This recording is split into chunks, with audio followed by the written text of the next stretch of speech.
भारत इतना आगे निकल गया बाकी टीम से कि बाकी टीम्स नकारा हो गई हैं। सो आप चाहे कह दें कि न्यूजीलैंड ये नहीं कर सके या आखिरी के 10 ओवर्स में 54 रन किए और 300 नहीं किया, 273 किया, जिसकी वजह से भारत जीत गया, मगर ये बॉलिंग ऐसी हुई ना। फिर उसके बाद रन चेस जो था वो अब एक के बाद एक वर्ल्ड क्लास प्लेयर है। पहले 4 की बैटिंग एवरेजेस सारी 50 से ज्यादा की हैं और स्ट्राइक रेट जबरदस्त है। तो आपको कहाँ रिलेंटलेस प्रेशर है, मोहलत ही नहीं मिलती। आप जितनी मर्जी टैक्टिक्स, जितनी मर्जी स्ट्रेटेजी लगा लें, क्लास क्वालिटी के आगे आप नकारा हो जाएंगे। ये पाकिस्तान करते थे रिवर्स स्विंग में, आखिरी के 10 ओवर्स में बड़ी बड़ी टीमों को गिरा देते थे। तो वो अब कोई कुछ कर नहीं सकता बिकॉज ये स्किल लेवल ही और लेवल का है। सो आप ये कह दें कि जी हाँ उन्होंने रन्स नहीं किए या डैरल मिचेल ने 100 के पास आके और स्पीड नहीं पकड़ी और फिर आखिरी के बल्लेबाज आउट हो गए, जो मर्जी कह ले आप, बात फैक्ट ये है कि बहुत बड़ा गैप डाला हुआ है इंडिया ने बाकी टीम से और ये अपनी गलती से मैच हारेंगे। इनको कोई हराने वाला नहीं है इस वर्ल्ड कप। जो मर्जी सर्कमस्टांसेस हो, हमें अपने रोल का पता और जो खड़ा होगा पिच पे वो मैच फिनिश करके जाएगा। इस माइंडसेट को, इस अप्रोच को रमीज भाई कैसे देखते हैं आप? यार ये देखो, ये क्लास है, ये कॉन्फिडेंस है, ये उनको पता है कि उनको कोई नहीं हरा सकता है। एक ये एयर ऑफ इनविंसिबिलिटी इसको कहते हैं, जब आपको पता हो ना कि आप इनविंसिबल हैं, आप के पास कोई आएगा नहीं और आपको इतना अपने भरोसा है अपनी स्किल्स के ऊपर, तो फिर हालांकि 1 विकेट दूर थी ना, चले शामी ने पैड किए हुए थे, कहीं आपको ऐसा महसूस हुआ कि जडेजा ने या कोहली ने अपनी गेम बदली हो कि जी क्या होगा अगर हम आउट हो गए तो पीछे छुट्टी है सारी टीम की? ऐसा नहीं देखा ना।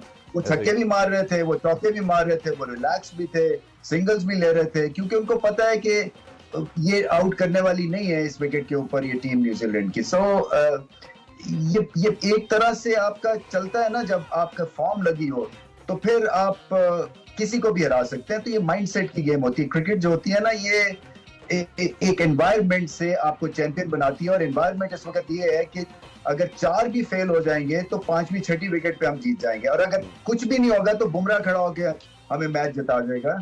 इंडिया उस लेवल पे पहुंच गई है। ये दूसरों को आप इतना मुर्दे इल्जाम ना ठहराएं, और इंडिया की आप बिल्कुल चीजें देख सकते हैं, क्योंकि पाकिस्तान इसको फॉलो कर सकता है। एक जमाने में हमारा बॉलिंग अटैक ऐसा था, हमारा स्पिन ऐसी थी, हमारी एक एयर ऑफ इनविंसिबिलिटी थी। मैं फिर से कोट कर रहा हूँ, जब 86 में यहाँ आए थे 6 वनडे में से 5-1 से हम जीते थे, तो एक एयर ऑफ इनविंसिबिलिटी थी ना कि हमें हरा ही नहीं सकते हैं। वो एक फीलिंग ही और होती है जी। वो चाहे आप फेल हो रहे हो, आपको पता है कि कोई भी खड़ा होकर जिता देगा, क्योंकि टीम ही माठी है दूसरी। रमीज सर, कल पाकिस्तान और अफगानिस्तान का मैच है, आप क्या समझते हैं कि पाकिस्तान को किस कॉम्बिनेशन के साथ जाना चाहिए? क्या पहले बॉलिंग करनी चाहिए या बैटिंग करनी चाहिए अगर वो टॉस जीतते हैं?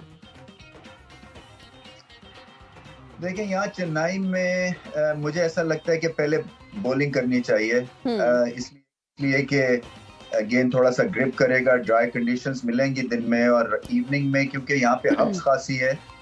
मुझे लगता है कि बैटिंग कंडीशंस आसान हो जाएंगी, और ये वही पिच है जो कि ऑस्ट्रेलिया और इंडिया के अगेंस्ट इस्तेमाल हुई थी। तो थोड़ी सी मूवमेंट तो जरूर है, डाइसी भी होगी, ग्रिप भी करेगा गेंद, अच्छी बैटिंग करनी पड़ेगा। पाकिस्तान का प्रॉब्लम ये है कि पिछले 2 मैचों में जो टॉप ऑर्डर है, यानी कि पहली 4 विकेटों ने तो 350 स्कोर किए और आखिरी के सारे बल्लेबाजों ने सिर्फ 120 रन किए हैं। सो प्रेशर पड़ेगा अफगानिस्तान के स्पिनर्स का मिडिल और आखिरी के बल्लेबाजों पे, और वहां पे मुकाबला करना है सही तरह से। जो मिडिल और लेट मिडिल ऑर्डर है ना, उसको ठीक तरह से खेलना है स्पिनर्स को, और फिर बाबर आजम ने अपनी गेम उठानी है। इसी तरह से हमारी बॉलिंग बहुत बेहतर होने वाली है। स्पिनर कौन खेलता है? देखिए, मुझे लगता है कि फिर से उसामा को खिलाना पड़ेगा स्पेशलिस्ट के साथ, शायद 3 स्पिनर्स के साथ जाना पड़ेगा।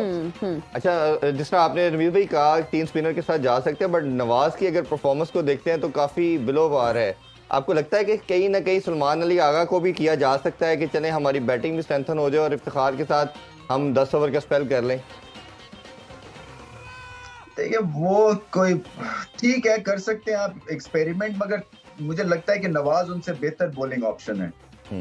नवाज को असल में गेंद को स्पिन करना है, वो स्पिन करते नहीं, इतना मुश्किल से टेढ़े मेढ़े भागते हुए आते हैं और गेंद सीधा कर देते हैं। मैं और इधर से इतनी तकलीफ से उन्हें समझाना कि खुद नहीं टर्न होना, बॉल को टर्न करना।